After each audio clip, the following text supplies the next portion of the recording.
Hai, kembali lagi dengan aku Diana Marita dalam channel YouTube dan podcast Celoteh Yori yang bahas tentang sex, love, and relationship. Hai teman-teman semuanya, apa kabar? Semoga kalian dalam kondisi sehat walafiat dan bahagia. Nah, pada episode kali ini aku akan membahas soal masturbasi, khususnya ketika kamu terlalu banyak masturbasi. Nah, bagi teman-teman yang merasa konten ini penting, silahkan ikutin terus channel YouTube dan podcast Celoteh Yori kali ini.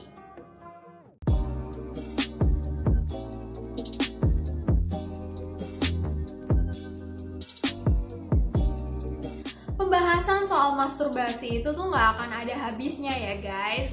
Nah, dulu masturbasi itu tuh dianggap sebagai suatu aktivitas yang tabu atau sesuatu aktivitas yang buruk. Namun sekarang-sekarang ini nih udah banyak banget penelitian dan sexpert yang mengatakan bahwa ada juga loh manfaat melakukan masturbasi. Selain mengenali bagian-bagian tubuh, mengenali diri sendiri, dan memahami zona-zona erotik pada diri kita sendiri, nah masturbasi itu juga sebenarnya bisa menjadi salah satu terapi bagi mereka yang mengalami disfungsi pada seksualnya. Nah, tapi itu hal berbeda ketika masturbasi itu sudah dianggap sebagai suatu hal yang sulit dikontrol. Nah, pada pembahasan kali ini aku akan membahas pada hal yang ketika masturbasi itu tuh sebagai sesuatu aktivitas yang sudah tidak bisa ditinggalkan. Bagi kalian yang sudah menikah, mungkin merasa bahwa aktivitas masturbasi kalian itu menjadi salah satu pemicu persoalan dalam rumah tangga. Karena apa? Ya, belum banyak pasangan yang mungkin menerima konsep masturbasi itu bisa meningkatkan kepuasan seksual. Nah, walaupun begitu, bisa jadi belum adanya komunikasi seksual yang baik sehingga membuat persepsi negatif masturbasi itu masih melekat di benak pasangan.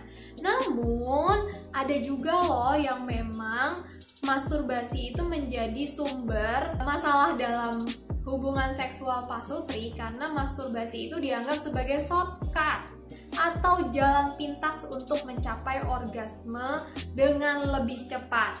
Nah, ini nih sebenarnya yang menjadi masalah. Sebenarnya bukan masturbasinya yang salah, tapi bagaimana persepsi ingin mencapai kenikmatan dengan cepat itulah yang keliru atau yang perlu diperbaiki. Namanya juga sesuatu yang ingin dinikmati, pastinya kan dilakukan perlahan-lahan ya. Jika kamu sudah terlalu sering masturbasi karena punya persepsi ingin bisa cepat mencapai kenikmatan, tentu aja ini adalah sesuatu yang bisa menjadi masalah. Tak hanya untuk pernikahanmu aja, tapi juga untuk kamu sendiri. Karena apa? Ketika kamu terlalu banyak masturbasi, maka pikiranmu akan instan, kamu akan sulit menikmati momen-momen kebersamaan dengan pasangan kamu. Lebih-lebih ketika masturbasinya itu dilakukan dengan sembunyi-sembunyi.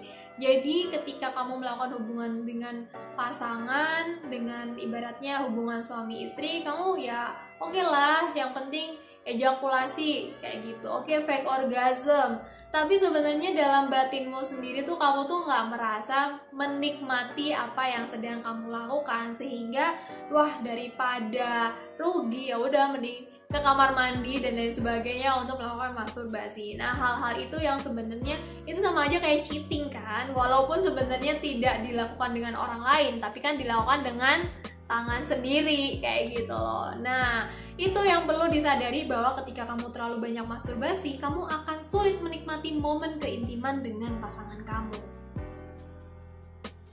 Selanjutnya, ketika kamu terlalu banyak masturbasi, maka kamu akan gampang banget ke-trigger dengan sesuatu atau dengan konten-konten yang membuat kamu terangsang. Karena apa? Namanya masturbasi itu kan sesuatu yang instan ya. Jadi ketika kamu ke-trigger sesuatu, kamu akan dengan mudah berpikir, oh ya udah masturbasi aja. Apalagi jika pola itu sudah kamu lakukan selama bertahun-tahun. Nah, ini nih sebagai sesuatu peringatan bahwa kamu kayaknya udah gak lagi sadar atas apa yang kamu lakukan, karena gampang banget ke-trigger sama hal yang kamu lihat.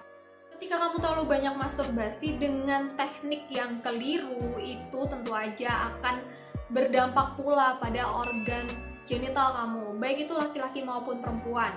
Nah, jadi gampang banget terangsang dan gampang banget sensitivitasnya itu jadi meningkat. Nah, efeknya apa? Ya, akhirnya kamu jadi susah untuk menikmati hubungan seksual dengan pasangan kamu. Nah, bisa jadi macam-macam ya, bisa buat laki-laki itu jadi gampang banget untuk ejakulasi. Sedangkan kalau perempuan itu tuh kayak merasanya tuh jauh banget dengan orgasme, sehingga tuh kayak mengejar orgasme itu sendiri. Berikutnya, ketika kamu terlalu sering masturbasi, maka kamu akan membentuk pola self-oriented. Jadi segala sesuatu yang membuat kamu nikmat, maka akan kamu lakukan. Padahal kamu berada dalam relasi atau kamu punya pasangan loh yang juga kamu punya kewajiban untuk memberikan kenikmatan padanya. Jadi ibaratnya teamwork kamu tuh udah rusak dengan pola kamu terlalu sering masturbasi. Nah, kenapa sih self-oriented itu tuh bisa menjadi bom waktu dalam hubungan? Karena kamu hanya melihat segala sesuatunya hanya dari sudut pandang kamu sendiri. Kamu lupa bahwa kamu ada partner yang ibaratnya juga butuh diajak untuk diskusi, berkomunikasi, apalagi hal-hal terkait hubungan ranjang. Nah, hubungan ranjang itu tuh nggak sekedar intercourse, coitus, atau penetrasi doang ya. Banyak hal yang perlu diperhatikan dalam hubungan ranjang pasutri. Bisa itu terkait fantasi, kemudian pola aktivitas atau waktu-waktu yang ingin dilakukan itu kapan aja, kemudian ritmenya itu gimana, dan kenyamanan-kenyamanan yang seperti apa antara kamu dan pasangan inginkan. Nah, jadi kalau kamu segala sesuatunya ketika aktivitas seksual itu hanya dilihat dari sudut pandang kamu, maka ya bisa dibayangin deh, hubungan kamu akan hambar. Terakhir, ketika kamu terlalu sering masturbasi, maka kamu akan kehilangan value dalam aktivitas seksual itu sendiri. Aktivitas seksual dalam hubungan suami istri itu sebenarnya penting banget atau sebuah dasar untuk membangun connectivity. Jadi ketika kamu udah mulai jarang aktivitas seksual dengan pasangan dan lebih sering masturbasi, ini ciri-ciri bahwa hubungan kamu kayaknya perlu diperbaiki deh. Jadi dalam pembahasanku kali ini, aku lebih fokus pada kegiatan masturbasi yang nggak sehat ya. Beda lagi ketika kamu memang secara awal atau memang punya kebiasaan melakukan masturbasi dengan sadar atau dengan kesadaran, atau bahasanya dengan mindful. Beda banget melakukan masturbasi karena ke-trigger dan masturbasi dengan mindful atau dengan berkesadaran, dan efeknya pun juga beda. Bagi kamu yang sudah punya kebiasaan melakukan masturbasi dengan mindful, tentu aja ini bisa efeknya berkebalikan, bisa jadi membuat kamu lebih mudah mencapai kepuasan bersama pasangan, dan juga komunikasi seksual kamu juga bagus dengan pasangan. Jadi penting banget untuk dibedakan ya, mana masturbasi yang jelek dan mana masturbasi yang bagus.